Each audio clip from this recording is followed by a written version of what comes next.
Shalom, selamat pagi Bapak Ibu Saudara yang saya kasih dalam Yesus Kristus Tuhan. Pada pagi hari ini kita akan merenungkan firman Tuhan dengan tema Napas hidup adalah kedaulatan Tuhan. Sebelumnya kita satu dalam doa. Bapa kami yang di surga, Bapa di dalam nama Tuhan Yesus, kami ucap syukur Tuhan, Kau sungguh baik bagi hidup kami, Kau selalu menyertai hidup kami dari selama-lamanya sampai selama-lamanya. Kami diberikan napas kehidupan, kami diberikan Tuhan Roh Kudus, dan kami dikarunia dengan kepenuhan Roh Kudus dengan tanda-tanda mukjizat di dalam nama Tuhan Yesus Kristus, sehingga kami Tuhan bisa dan terus mau melakukan kehendak-Mu Tuhan, pergi jadikan semua bangsa menjadi murid-Mu dan baptis mereka di dalam nama Bapa dan Roh Kudus dalam nama Tuhan Yesus Kristus. Dan janji-Mu Kau akan terus menyertai kami sampai kepada akhir zaman, sampai kedatangan Tuhan. Terima kasih Tuhan, pimpin hamba-Mu dalam menyampaikan renungan firman pada pagi hari ini. Dalam nama Tuhan Yesus Kristus kami berdoa. Haleluya, amin. Kita akan berdoa untuk Yeskiel 37 ini ya, karena ini deklarasi.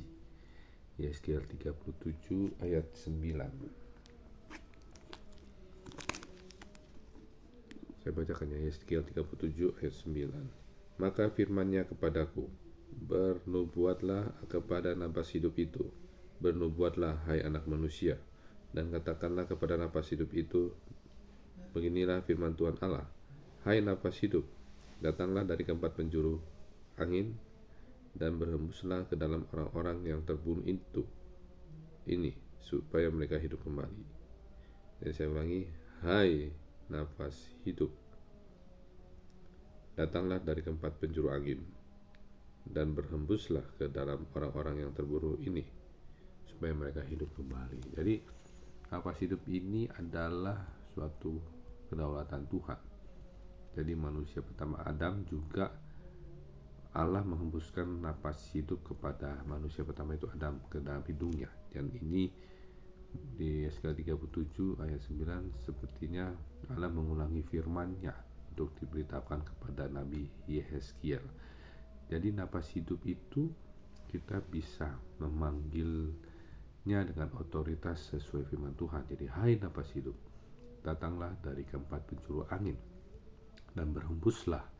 Kalau ini firman Tuhannya, berhembuslah waktu Nabi Yeskiel melihat ada tulang-tulang tentara Israel yang telah mati dan hidup kembali.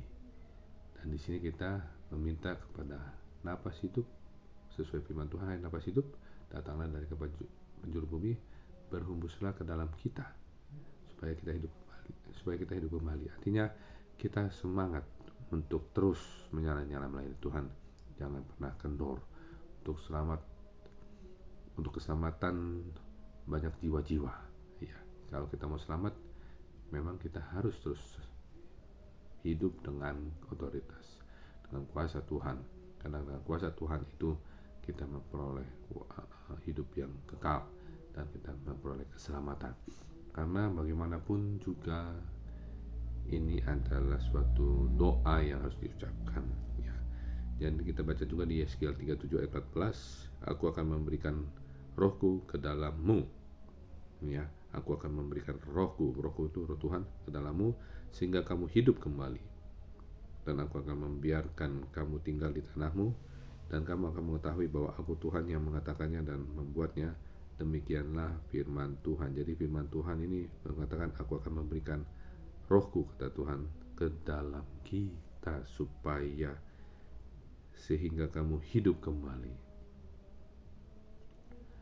Jadi hidup kembali itu penting ya. Karena apa? Karena tekanan-tekanan menyebabkan kita tuh ya, membuat kita menjadi lelah, capek ya. Serangan-serangan, mungkin ada kuasa-kuasa roh jahat ya. Kita harus tetap berdiri teguh dengan berdiri dalam firman Tuhan. Karena firman Tuhan kan aku akan memberikan rohku ke dalammu. Jadi kita mengklaim janji Tuhan. Tuhan, kita doa gini, aku minta di dalam nama Tuhan Yesus Kristus yang tadi ya, Yeskiel 37 ayat 9. Tuhan, aku minta napas hidup datanglah dari keempat penjuru bumi, berhembuslah ke dalamku supaya aku hidup kembali. Dan aku minta firman Tuhan Yeskiel 37 ayat 14, Engkau janji memberikan rohmu Tuhan ke dalamku supaya aku hidup kembali, dalam nama Tuhan Yesus Kristus gitu. Kalau mau lebih spesifik boleh juga, aku mau Tuhan, demikianlah firman Tuhan, hai nafas hidup, Datanglah dari tempat penjuru angin, berhembuslah ke dalam jantungku, berhembuslah ke dalam tenggorokanku, ke dalam mataku, ke dalam telingaku, otakku, ke dalam ginjalku, ke dalam paru-paruku, ke dalam saudara merahku, saudara putihku, trombositku, supaya hidup kembali. Haleluya, amin. Itu bisa kita katakan karena iblis tidak suka kepada manusia. Iblis sangat membenci manusia, dan iblis sangat senang ketika manusia menderita atau sakit penyakit atau apapun.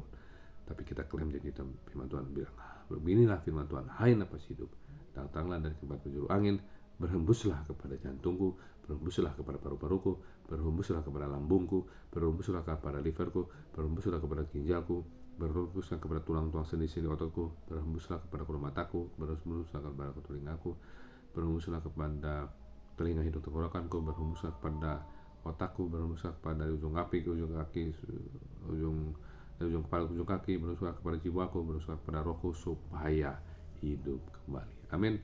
Kita satu dalam doa. Bapak Yesus, terima kasih Tuhan, kami senang Tuhan mendapatkan janji firman Tuhan dan rahasia firman Tuhan, bahwa kami bisa meminta nafas hidup yang berasal dari-Mu Tuhan untuk datang dari tempat penjuru bumi, untuk berhembus kepada kami dan menjadi hidup kembali.